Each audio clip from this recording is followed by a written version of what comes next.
Welcome to Visual and Stories.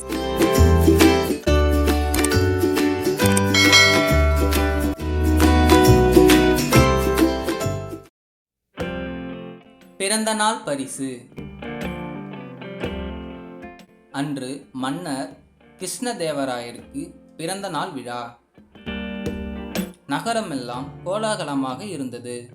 மக்கள் தங்கள் பிறந்த நாள் போல மன்னரின் பிறந்த நாளை மகிழ்ச்சியோடு கொண்டாடினார்கள்.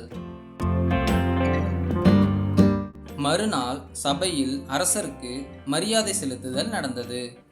முதலில் வெளிநாடுகளிலிருந்து வந்த அரசு பிரதானிகள் தங்கள் நாட்டு மன்னர்கள் அனுப்பிய பரிசுகளை தந்தனர்.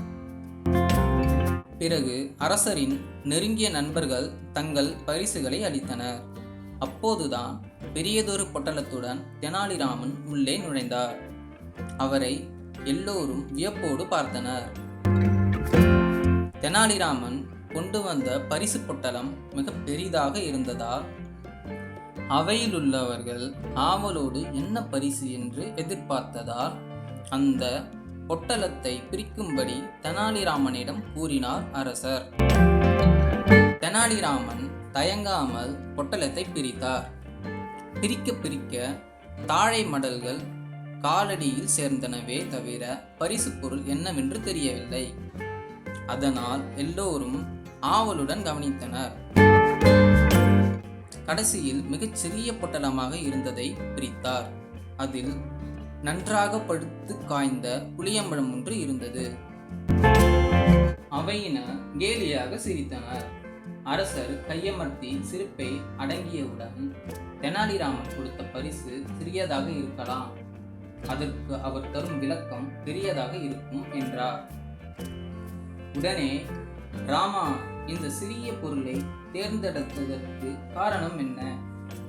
அரசே, ஒரு நாட்டை ஆளும் மன்னர் எப்படி இருக்க வேண்டும் என்ற தத்துவத்தை விளக்கும் பழம் புளியம்பழம். மன்னராக இருப்பவர் உலகம் என்ற புளிய மரத்தில் காய்க்கும் பழத்தை போன்றவர்.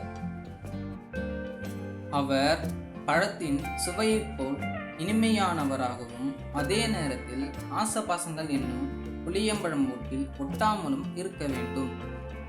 அதற்காகத்தான் இந்த புளியம்பழத்தை பரிசாக கொண்டு வந்தேன் என்றார். அவையினர் கைத்தட்டி ஆரவாரம் செய்தனர். மன்னர் எழுந்து தெனாலிராமனை தழுவி, ராமா, எனக்கு சரியான புத்தி புகுத்தினாய்.